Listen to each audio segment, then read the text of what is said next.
start swinging from the woods. Take on 45. Life is good. She's more animal than he probably should. Coming here in Nashville neighborhood, in the land of the free. Life is good. He's always shooting down in the woods. Life is good. He wouldn't leave me if he could. Life is good.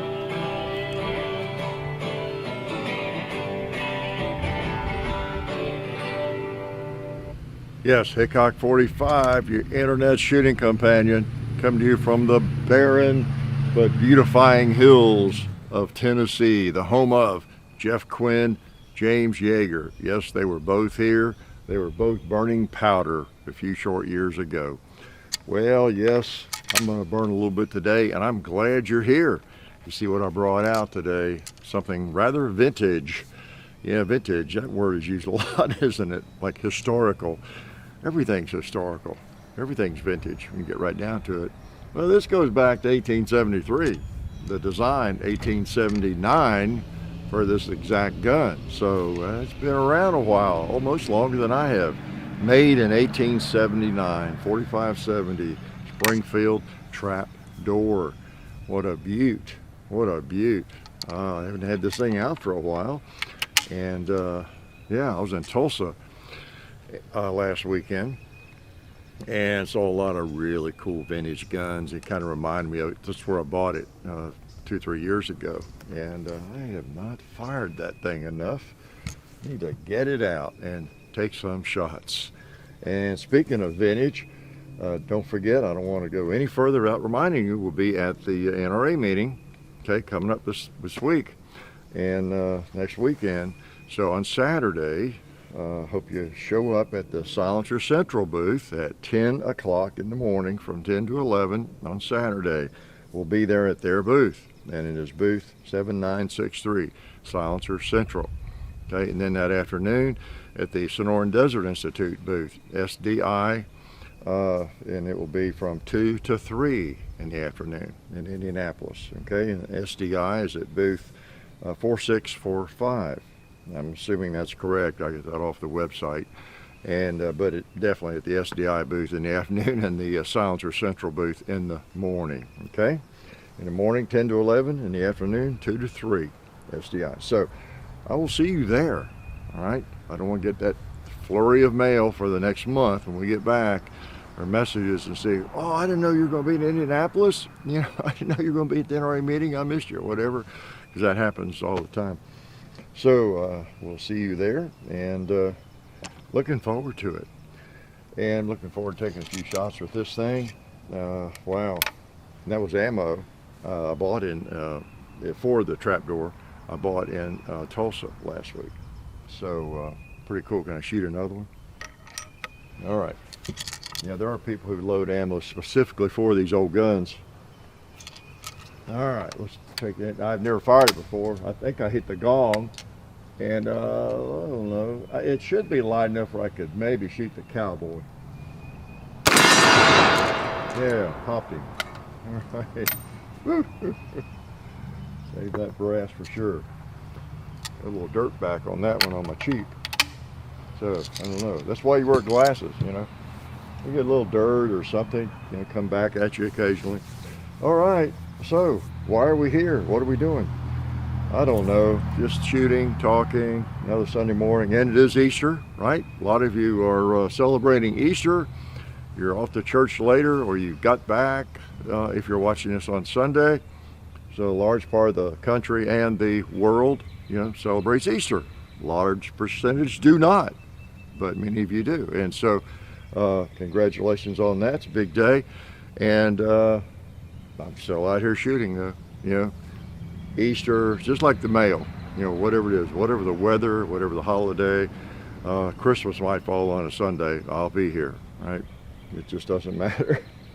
But so anyway, it's a big weekend. It's Easter kind of, I don't know, it reminds you, it is spring, you know, it's spring when Easter rolls around, and And you can see, like I said last week, you'll notice a difference each week, with the foliage, and I think you can probably see a little difference right now, and you'll see even more next week, I would guess. So yeah, it's going to be green and a little bit better, getting much more privacy. It doesn't take much. I've got a lot of woods, but once it starts filling in, it's like I'm in the middle of nowhere. I love it. My bamboo will be shooting. I saw a couple of shoots on the way over here coming up. First ones I've seen. I always watch in April because that's when the new shoots come up on my bamboo patch. And yeah, I saw a couple. Yeah, so April is the month that it shoots up, more sprouts, and they get big. If you don't know about bamboo, I probably talked about this before, but it is weird. The bamboo I planted like 6 years ago when I got started, I guess it was about 6 years ago, 7, I don't know. Bought the plants or whatever size they were, and I planted them. They really haven't changed much. I don't know if they've even gotten any bigger, maybe a little bit. But it was the next spring when the shoots came up, those got bigger than the originals, okay? And got taller. They're bigger in diameter and they're taller, those shoots are, if you've ever, now at least the bamboo that I've got. And I bought it several different times, and I don't know, it may all be the same kind or similar, but that's the way it is. It's really interesting. And then the next spring, the new shoots that come up from scratch, they get taller than any of the others and bigger in diameter. And the next spring, the same thing.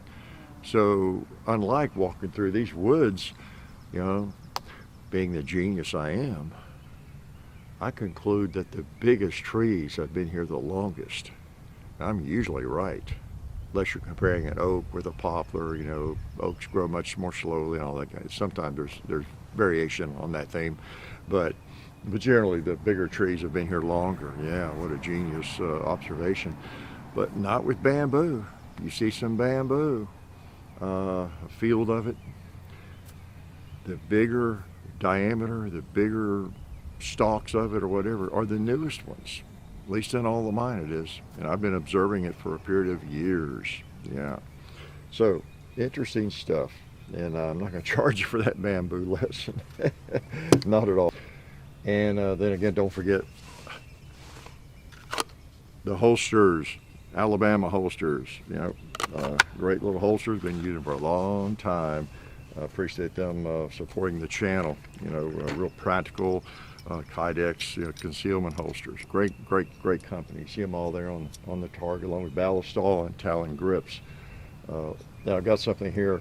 I was using Ballistics this morning to lubricate a firearm you haven't seen yet that we're going to shoot, and I was also using some Talon grip material on the same firearm, but they don't yet make grips fitted to it. I'll talk about that when I dig it out.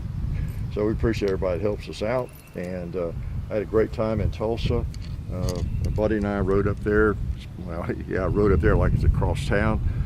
Not exactly. For me, it's about a 9-hour drive. Yeah, so it's a 3-day trip. I mean, unless you can figure out a way to do it differently. That's one reason I hadn't been to it until really I quit teaching, because it was like the SHOT Show. When I was teaching, I could have gone to Tulsa, I guess.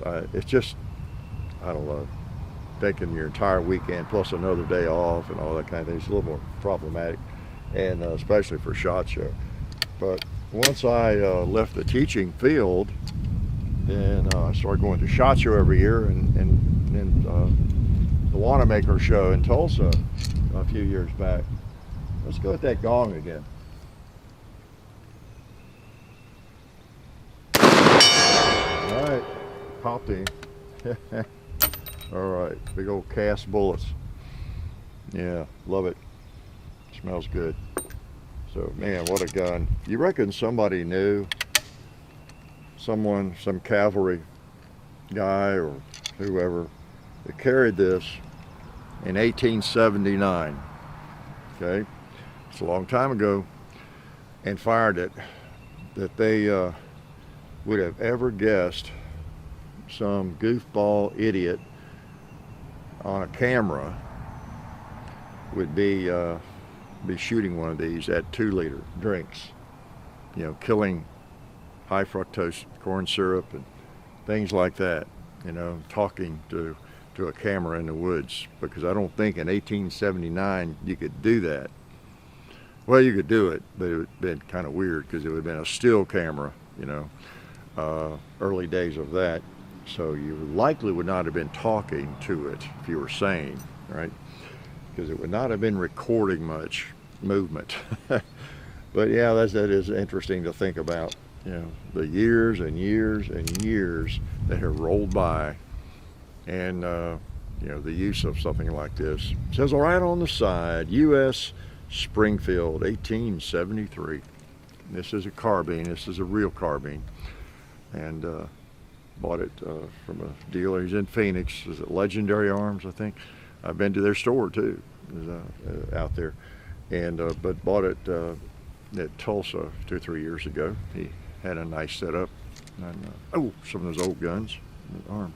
Got a crick in my wrist. So that's pretty cool looking. Glad that ammo works and all that. So yeah, Tulsa's a great place. That show, if you can ever get to it, like I tell you about the NRA meeting. Those are two of the most incredible gun shows that take place on planet Earth, I guess. And of course, in Tulsa, it's a real gun show. You can buy something like that, you know? And it's like your gun show that you've been to in your neighborhood or your region, whatever, except a lot bigger, okay? The NRA is a gigantic gun show. It's just, you can't buy anything there, right? But you can look at it and fondle it, and it's all the newer stuff. You know, it's all the manufacturing. Well, they're older guns too. Anything they make, anything they manufacture, they bring along. And they have the firing pins out so that you can handle it, fondle it, pull the trigger, test it, and do all the kinds of things you don't normally do in a gun shop or gun show. Okay. So anyway, hope you can make it to the NRA. But the meeting in Indianapolis this week, the Tulsa is just amazing, especially if you like vintage firearms. Now, you might not find, if you're looking for an AR-15, for example, or a new Glock, you might not find any more of those than you would at a nice gun show in your neighborhood. Just to make you aware of that. You don't need to, if you're living in Wilmington, North Carolina, and you're thinking, well, I'm thinking about buying a Glock something, or an AR, some new AR-15, modern sporting rifle or whatever, and you'd like to go see more of a variety. And you've heard that Tulsa is the biggest gun show in the country, you know, so surely I'll see, you know, they'll all be there, and I'll have, and because of that, they'll be at the best prices and all that kind of thing, which is logical to expect. You know, it's a logical assumption, but it's really not as big a show for I guess you could say modern guns in general, or black rifles and black handguns. Not as big for that. They're there, but the forte there, the specialty, or the thing you can really count on is, oh wow, any kind of military rifle, in terms of like a .03 Springfield, that sort of thing, maybe even Mausers. Looks like there's more Mausers there than there used to be. You know, Garand, M1 carbine, you know, if you're looking for something like that, you have a wide range of choices. Any lever gun you can imagine. It might excel in lever guns more than anything. If you're looking for a Model 94 or a Model 92 or a Model 1886 or something like that, and you'd like to go somewhere and have a lot of choices and actually handle them, wow, that's your place. That's your place. You can walk down one aisle and have more choices of that sort of thing than you might have in 40 other gun shows. Maybe that's because it's in the West. I don't know. The show's kind of in the West in Tulsa. But it's great for that. Bolt action rifles, Model 70s, Ruger, Model 77, all those sorts of things too. So just a little heads up, and I won't charge you for that information. Okay. For example, you've seen the video this week on the FN 545, right? You could probably tell I kind of like that thing. And like I said in the video, I brought that one home, borrowed it from Bud's, and then I kind of knew I'd like it, you know, and was looking for something like that. And so I thought, oh man, I'm going to buy one of these.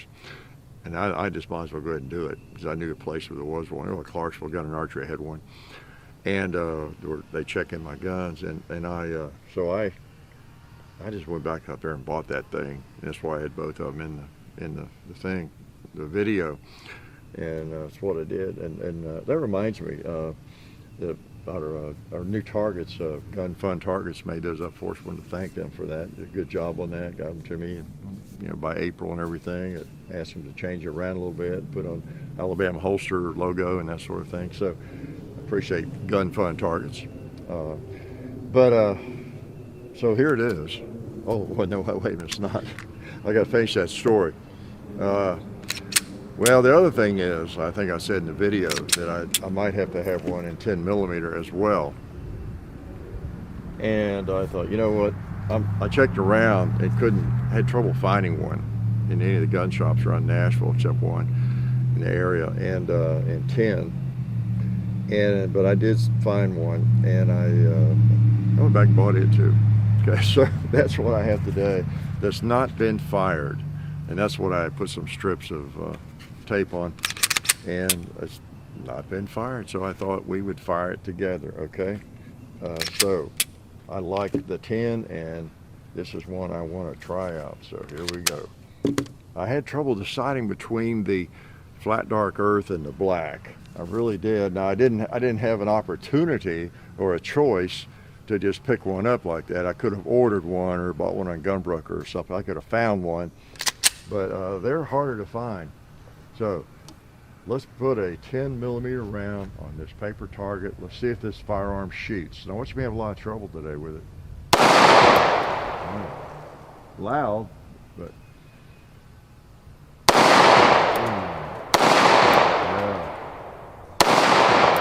All right, those are the first shots.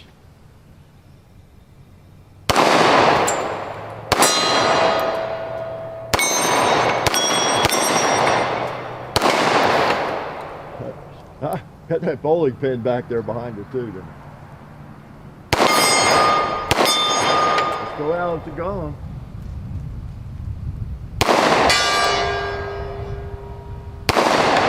See how the sights are. I held too low, I think, on that second one out there on the gong, unless you heard it hit.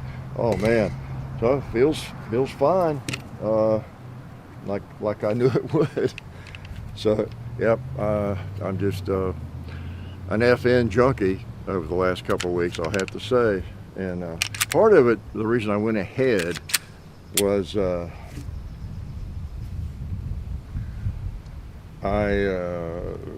not easy to get your hands on sometimes, and because I knew where they were and everything. Okay, but go ahead, they've even got more mags ordered for this one and everything. So okay, I'm set.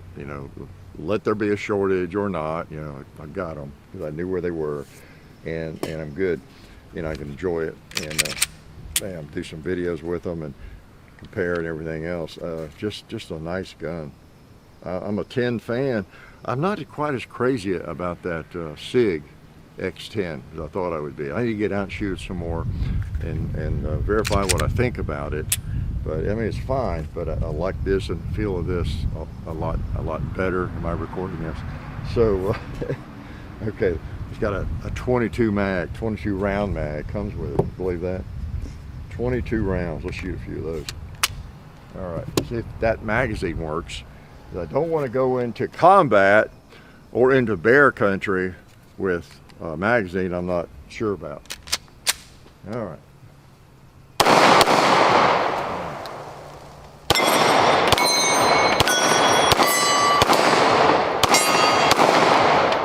Okay.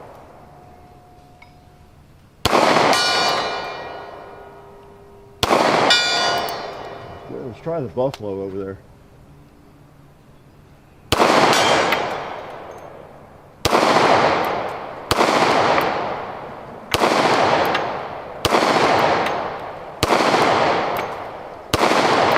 I'm not sure if I ever hit it or not. It might be against the ground and not making much noise. I don't know. If you're out here in the holler, hit something. I saw that move. Okay. Yeah, it's the same old thing. I got my ears in tight. 10 is loud. Got them in tight. And then because it's 10, the bullet gets there faster. Same thing I've explained to you all many times. I know, just want to make sure, get all the slow learners up on this feeling. So think about that. Many of you experience the same thing if you're shooting steel out there or wherever, and you got a really loud round, you got your ears on tight, and the bullet gets there really, really fast, and whatever it's hitting is making the sound at the same time the gun is making a lot, so you don't always, it's hard to tell. It's not like I'm trying to fool anybody, or I'm making that up. Too old to make stuff up. Too young to make stuff up. There's no future in making stuff up, is there? Once you make up something, a time or two, maybe once, guess what? Nobody believes you when you don't make stuff. So, my mommy and daddy taught me that a long time ago. Yep, you cry wolf a few times, or you tell lies a few times, and guess what? Nobody is gonna believe you when you tell the truth, or when you lie, or whatever you say.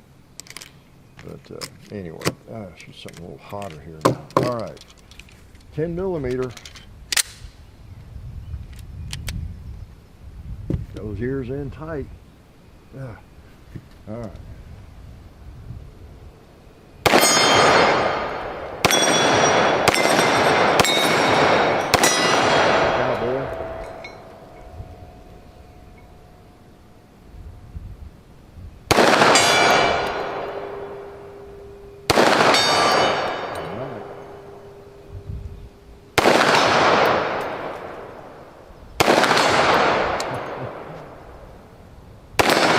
Took out a hog with the last round.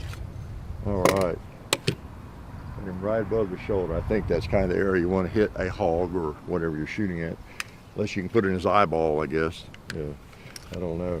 So anyway, looks like it works. Imagine that. Surprise, surprise. You should never rely on a firearm you've not worked out, should you? That you've not exercised.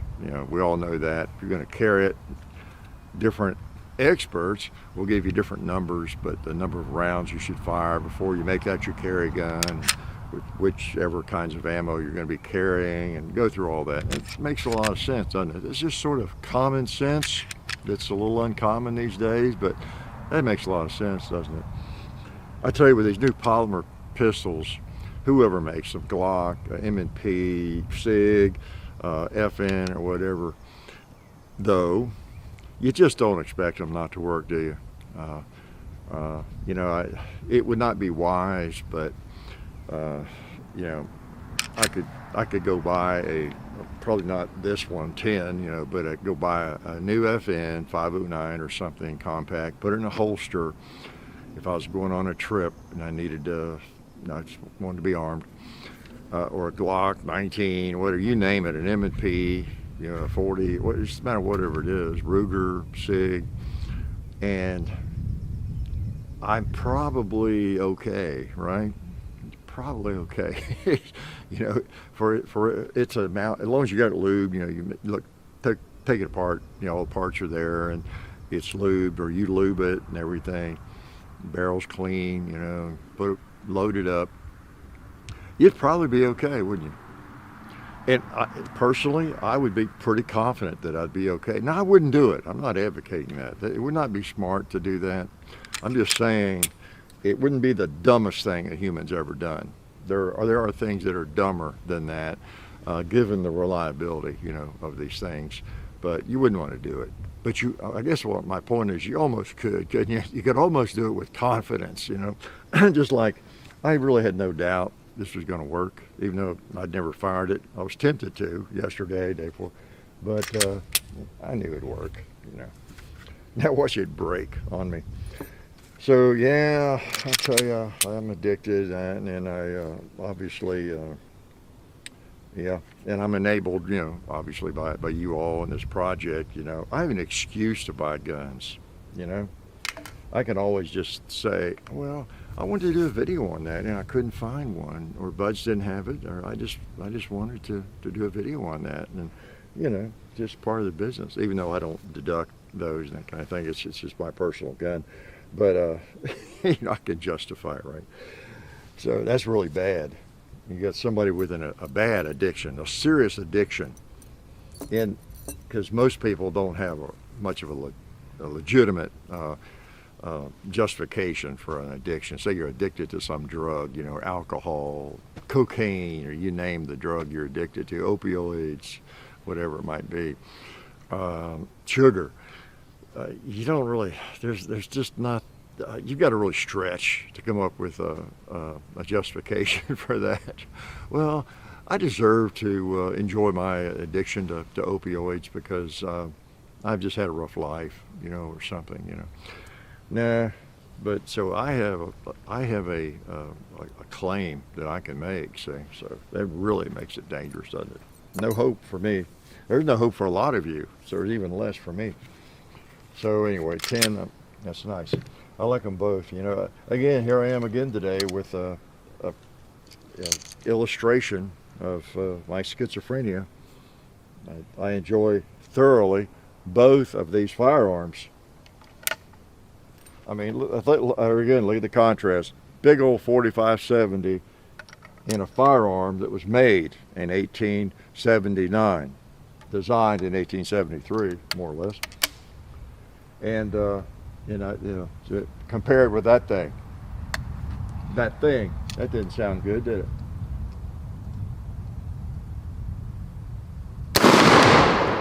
Yeah. Hey, good catch. Well, let's get that turkey down there in the hollow. Hang in there.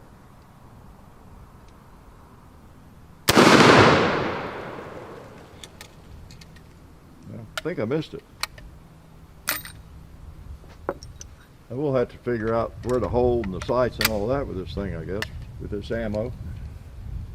I'll hold on the bottom of it.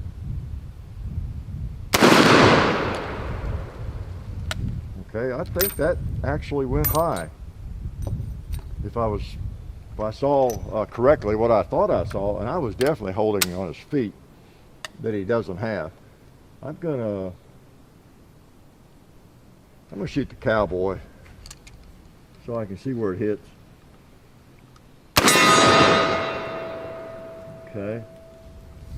Okay, so yeah, a little higher than I expected on it. So by the time it gets down there, it's going to go even a little higher. I'll dig out some more in a minute. And for those who don't know, another physics lesson. If you shoot a bullet at something at, I don't know, 30 yards or something, or 40, and it goes, about that high, or that much higher than you expected, or whatever, guess what's going to happen at 50 or 60 yards? It's going to go even higher than where you held, probably, right? And I'll tell you something else. Now, I may be totally wrong. I'm just kind of talking off the top of my head in terms of what I'm shooting at now and where I thought it hit. But also, when you shoot uphill or downhill, gosh, all this free information I'm providing you all. If you're shooting downhill or uphill, and you hunters know what I'm about to tell you, aren't you? The round will go higher. Yeah, it'll go higher than normal if you're shooting it, depending on how steep it is. Okay?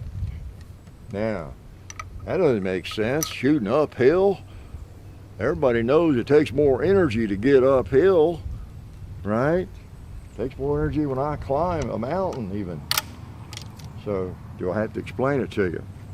I probably can't. All right, I'll try again on that turkey. I'm gonna hold a little bit lower. There we go. I held below his foot that doesn't exist. Okay. We figure out a lot of things together, don't we?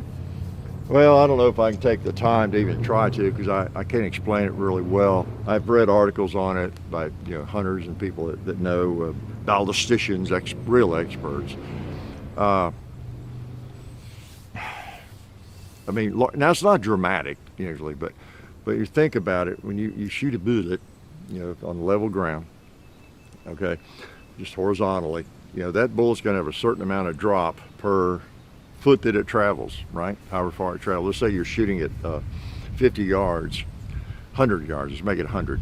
And the bullet's going to drop, I don't know, say the bullet, because bullets, you see it in the videos. You see when the camera's behind me and everything. John's got the camera's right angle, accidentally or on purpose, whatever. You can see the bullets going into the gong, and you can see them, right, arcing, can't you? And people will comment that, wow, that's the slowest bullet I've ever. Well, no, it's not slow. All bullets arc, some more than others, but they're all like that, okay? So they're all losing altitude one way or the other. And let's just, for conversation's sake, say you shoot 100 yards with given bullet, this bullet or whatever. Let's say it's dropping, every 10 yards, another inch or whatever you want to say, okay? So at 100 yards, you're going to get your drop of whatever it is. Now your sights counteract that. So if, say you're shooting something that drops a lot at 100 yards, well, you set your sights for 100 yards and you take care of that so it's hitting right where you want to hit with the sights. But the bullet's still dropping. It's just that your sights compensate for that the way you have them set. All right, so 100 yards, let's say the bullet drops, I don't know, 10 inches. A big heavy bullet of some kind. All right, if you're shooting uphill, say you're kind of on a mountain, and you're shooting 100 yards up that mountain at something, okay? And you're shooting at that ram or whatever it is up there, and you hold the same exact point that you do if you're shooting on flat ground. Well, the bullet's going to go higher, okay? And it has to do with now get this, this is where you bust me. You learn I really didn't teach physics at MIT and that. But let's see. There's a more scientific way to explain it, but the gravitational pull is whatever it is, okay, on level ground, bullets going. You're shooting up like that, well, yeah, it's 50 yards away. You could take a tape measure and measure it, or 100. We're dealing with 100 yards, right? So yeah, either shot level or up that mountain, they're both 100 yards by tape measure, but get ready. If you're shooting up that mountain, then the actual distance that bullet is traveling across the gravitational pull of the earth is less, right? Think about it. So if you drew a line, say from wherever that target is up on the mountain, go up to that target, and it could, if you could just go directly down into the earth, okay? Then and you could mark that point somehow, and you shot across straight horizontally at that same point. So it wouldn't be, that was a terrible explanation, but it wouldn't be 100 yards. It might be 50. You know what I'm saying? It might be 50.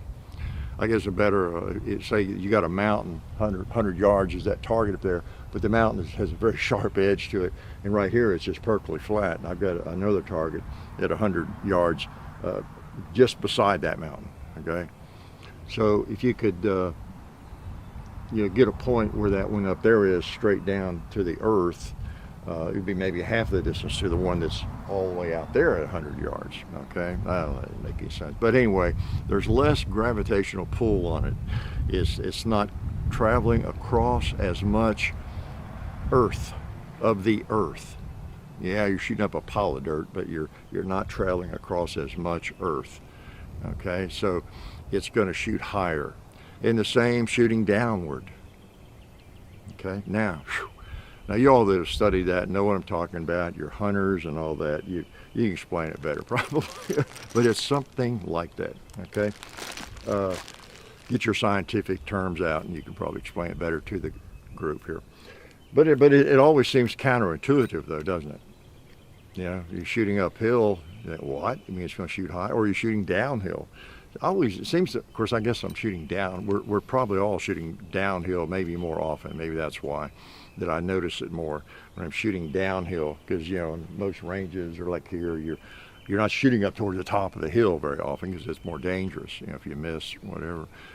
So you're shooting down into a gully or ravine, and you notice it more, perhaps. So, how did I get off on all that? My gosh, I gotta quit doing that.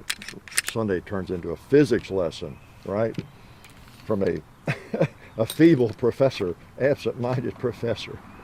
All right, let's see. I see I shot all my mags in. Okay, so I'll load one of these. The 10 millimeter, the FN 510 is the model number. It comes with a 22 round mag and a 15 round mag. 22 rounds. Yeah, is that something? 10 millimeter. Now, obviously, it's not flush, or else you got one monstrous grip, right? But it's cool to have that. Think about if you're in bear country, you're in Alaska or other bear country, New York City, and you know, you're probably going to have it if you're in bear country, maybe in a chest holster, very accessible, and you're not worried about concealment. Duh, right? Out in the wild. So in your chest holster, such as the ones you've seen me wear, the Diamond D Custom, you know, whatever. And I guess I got to try that in my, I've got one for Glock 17, I guess. For Glock 20, yeah. I got to try that. It ought to fit okay. It's a leather holster. It's not like a tight-fitting Kydex that has to be the exact gun, you know, sometimes. And but anyway, you got that thing with 22 plus 1 of heavy 10 millimeter rounds on your chest. Yeah, of course, it's those first few shots are going to determine whether you live or not if you get a bear charging at you. But that would be pretty comforting, wouldn't it? Yeah. Some heavy rounds, solids. Boy. And the mags feel like quality. They really do.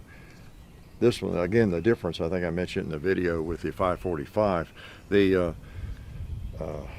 both of these have a standard 15 round mag, but with this one, and this is clear, but with the 10 millimeter, it doesn't need quite as much room. It's more of a flush with a flat base plate, so it fits flush, you know, in the firearm, whereas on the 45 caliber, it extends a little bit, but both hold 15. All right, so when I tell you I like a gun, you can tell I like it. I end up with a couple of them, different chamberings. Oh, come on, bowling pin. Smart Aleck. Smart Aleck.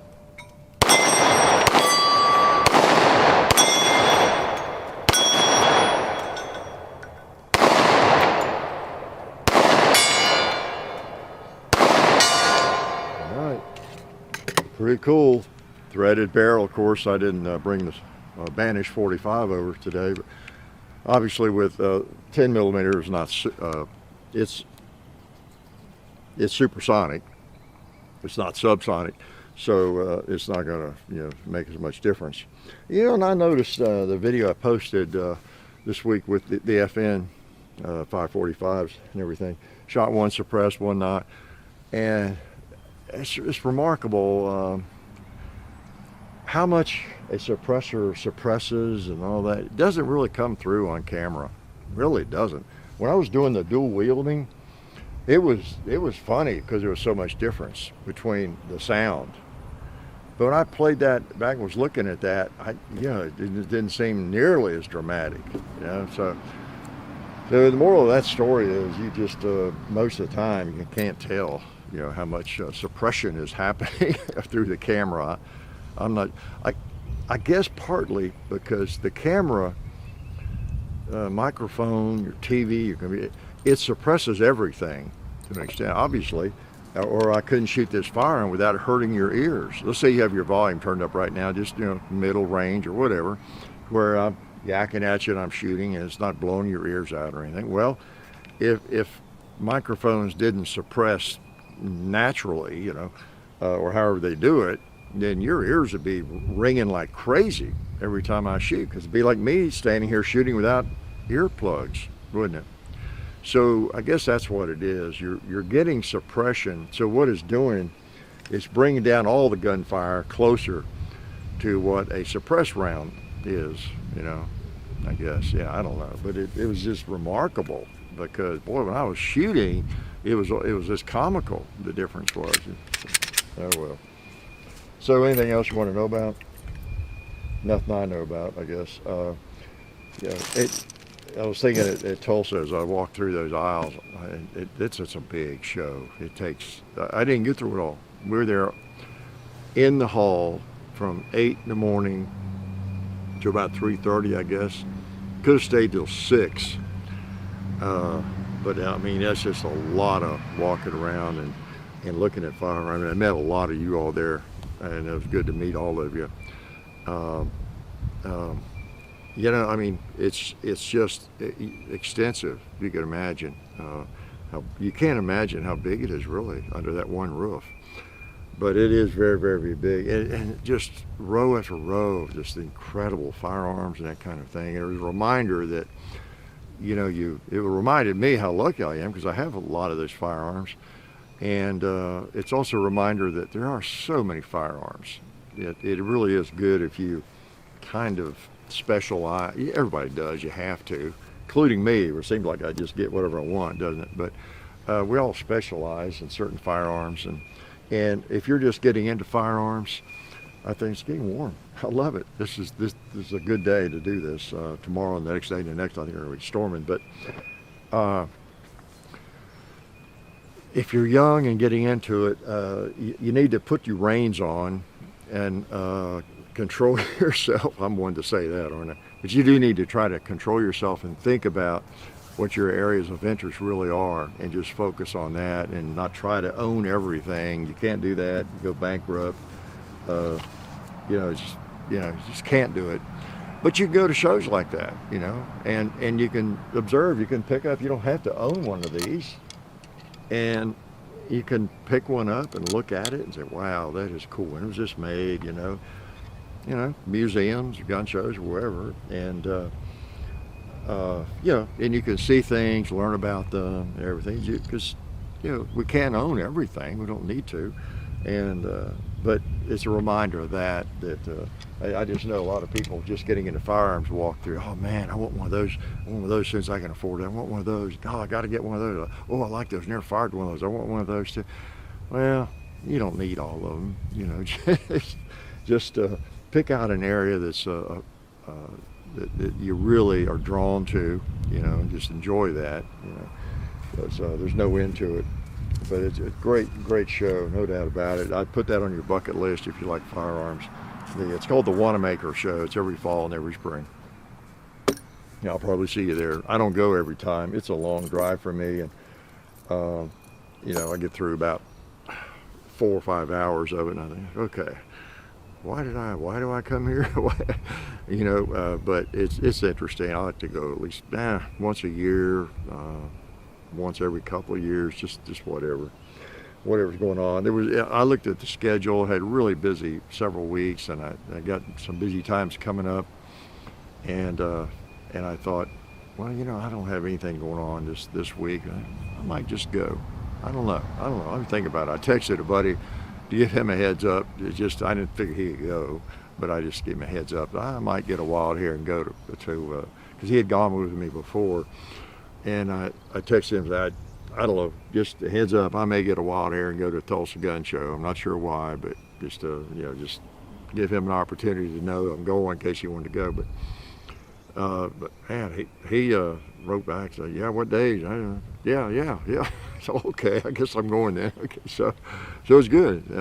You got to have enablers like that. So that's one reason I've done that so many times. There's something like that I think, yeah, I wouldn't mind going to that, but I don't know. It's a long drive.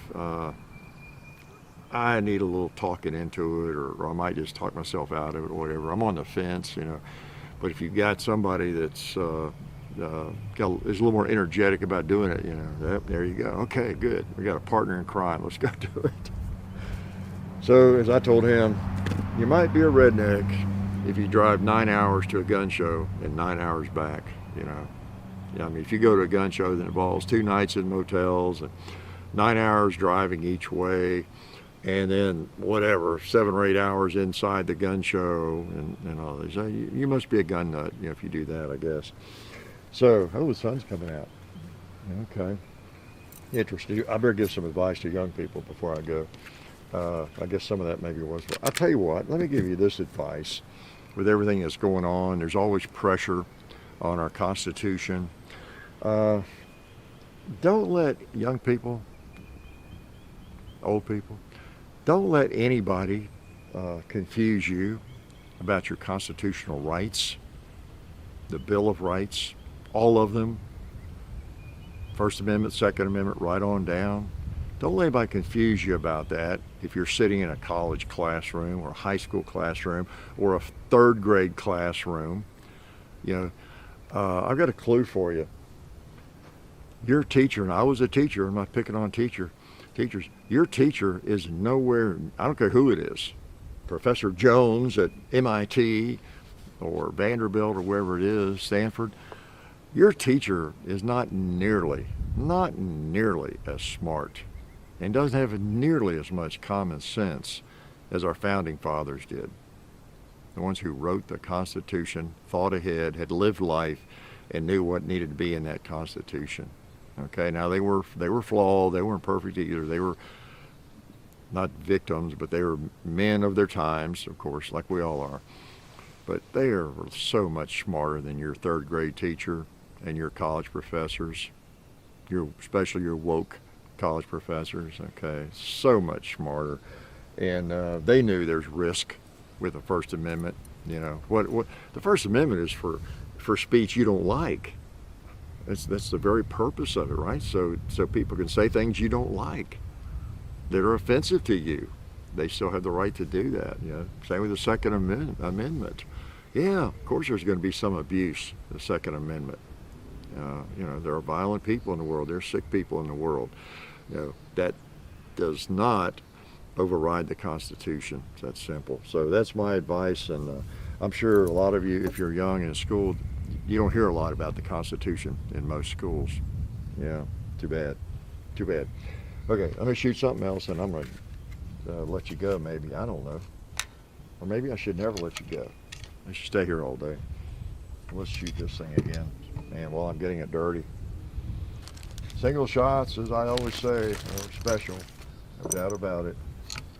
And, you know, I'm the cure right now. I know. Let me take that off and show you. You've seen it. I mean, I've got videos on this gun, but, yeah, there's the butt. Yeah, that's good. I know it's sacrilegious to have that rubber on there. Limb saver. I'll let y'all guess what the U.S. stands for on that butt plate, right? And, boy, I really need the length on this. It's not horrible, but it's just pretty short. It's almost like a carbine, isn't it? Yeah. I like to say carbine a lot because it upsets some people who say carbine. Yeah. I even say when I'm doing my mountain climbing, I even look to make sure I've got all my carabiners with me instead of my carabiners. Yeah, I mispronounce a lot of words. All right, let's shoot this thing. Oh, there's a 2-liter I saved just for it.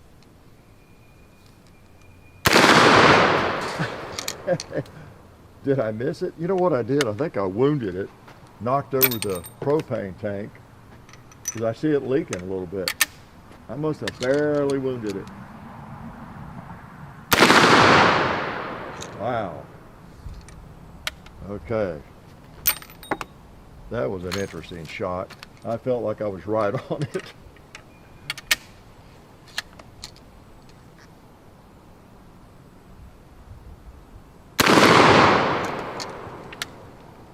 Okay. I might just have to, let me look down the barrel of this thing, make sure there's not a leading issue or something. No, just smoke.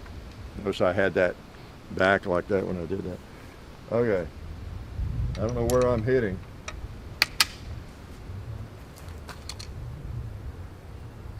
Did I get the sights messed up or something?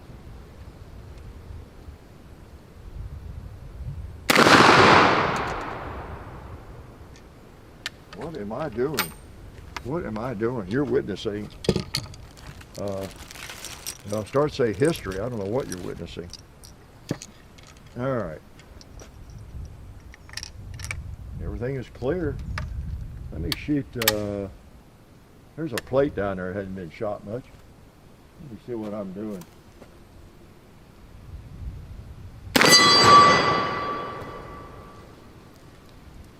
Well, must just be going still higher than I expected. That must be, at that distance, I guess I'm just underestimating that. Okay, let me hold lower.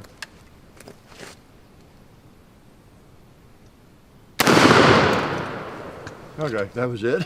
Well, I'll tell you, generally speaking, if you have a firearm that is shooting, a little high, when you're right here almost point blank, that's not point blank, that's probably, I don't know, 20 yards or something. Yeah, usually it's right on. Okay, oh, I feel better now. I knew I had a good let off on it. I mean, I knew I was lined up because after that first miss, when I knocked over the propane tank, well, I thought I had it, but I must have been a little left or something, just barely skimmed it, And so the next two shots, there was no doubt I was right in the middle of it. That was the problem. The bullet was going over it. Okay, we figure out so many things together, don't we? We really do. We really do. So I guess I've yacked at you enough. Just y'all take care of yourselves, and I hope to see a lot of you in Indianapolis, at the meet and greets. And at the meet and greets, we do whatever, handshake, take picture, autograph, whatever you want. Talk to you for a minute. So it's always good to see you. People will bring something to sign, just whatever. But so that'd be two different opportunities. Some opportunity, right? So hope to see you there, and just take care of yourself. Get out and enjoy this weather. Lots of you are living in an area where the weather has improved, although we're having storms right this time of year. But get out and shoot, exercise some, and hopefully you're eating well. I'm trying to continue that, and I'll tell you what helps me, and I think it probably helps about everybody, is to have some kind of motivator, some kind of guru. And with today's technology, as I've pointed out before, in your phone, the videos and things like that, videos especially, you can crank up videos on whatever, on running or walking or nutrition or just anything like that, and hear some really sharp people talk about things, and I think it helps keep you motivated by just reminding you of things. Who some of my gurus are, people I've watched videos on, like Dr. Eric Westman, whenever he does one out of Duke, and Dr. Dan Barry from here in Nashville, Tennessee. Just a wonderful source of information on all sorts of things. Your nutrition, health related doctor, of course, and yeah, you name it. Ben Bickman, I've named a lot of them that really will talk about the biochemistry of things. That's the thing that helps me. It has helped me a great deal, because everybody knows you should eat right. It's not good to eat this, or it's not good to be overweight, all that kind of thing. But why? What is actually happening when you're overweight or when you're eating this? What's the biochemistry of that? Get away from just the generalities, and once you get into the biochemistry, what is actually happening in your body? What does it do at the cellular level? What's it do to your body, and what might it be causing, in terms of metabolism and all that sort of thing, and all the chronic illnesses that we have, people have. So there's just a lot of good stuff on all that these days, and they're not people that are trying to necessarily sell you anything, other than just providing that information and getting maybe a following. Everybody's got some obvious agenda of some sort. They want to bring you the information and get a big following, and so you always have to take that into account, of course. But you can kind of tell. You can tell, hopefully, people are shooting straight. Hopefully you can tell. I know you can with us. We're not trying to underhandedly sell you something, right? We got millions of subscribers and get generally still, even with all the shadow banning, get a lot of views sometimes. But it's and we're not secretly trying to push something that you know, just to make money or something, you know. So, you know, there are a lot of people, you all know that, that actually make videos and enjoy it. It is an income, but they've got knowledge, they've got background, they've got maybe a lot of knowledge, you know, like some of the doctors I listen to and watch, you know, and they're sharing it with the world, and hopefully they do make a lot of money, you know, because they're sharing it with the world, so they be motivated to keep doing that, and they're not tied into the big pharma and all that kind of thing. And that's the thing, you know, we've got the deep state. The deep state is not just in Washington. That concept, I think, is just all through society. Really, it is.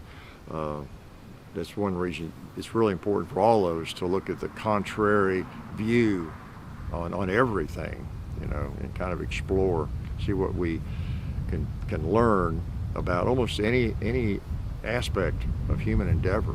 And over the years, we have accepted as truth so many things, haven't we, that may not be truth. When we look, we've learned a lot in the last few years, you know, how the medical community works, you know, after the pandemic, through the pandemic, and various government agencies that we thought we could trust, and we've learned a lot that maybe, you know, I'm not a tinfoil hat wearer, never have been, but we've just learned a lot that maybe we should all had a tinfoil hat on a little more often, right? So really explore, learn, and just get out there and do stuff, you know, and enjoy life, because it is short. Yeah, it is short. And, you know, just enjoy your firearms, and enjoy your hiking, and enjoy your biking, whatever you do. Get outside and move around, you know. And again, with shooting, if you're on a limited budget, you don't have to shoot thousands of rounds to enjoy it. I don't. I know it looks like I do when you watch the videos, but I thoroughly enjoy. And I'll do that. I'll take a gun like this or this one out on a hike, and I'll take a magazine of ammo and maybe 2 magazines, and I'll take shots, pot shots here and there, and then I may come back and with one of the magazines I didn't even use, you know, or no more than a couple of magazines, you know, and I'll usually take, I don't know, 3 or 4 magazines, or put some ammo in my pocket or something, extra ammo, but I'll almost always come back with ammo, and rarely shoot it all, but I like to have it just in case I get in the mood to stop somewhere where there's some targets and shoot some more. But don't need to shoot 1,000 rounds or 100 rounds or even 50 to enjoy a firearm. Just that simple. So I'm rambling, I'm sorry. I do that sometimes when I'm trying to get you out of here. I just haven't done it well. So y'all have a great week, and happy Easter to many of you. We'll see you, I hope, at the NRA meeting, and be sure you say hi if you see me, and you will see me, you know, if you're at the Silencer Central booth that morning from, 10 to 11, and then at the SDI booth that afternoon from 2 to 3, all right? I'll be milling around trying to look at guns, you know, and everything, and you know, what's new, what's not new, and all that kind of thing. So I see you there. Indianapolis next weekend. Life is good.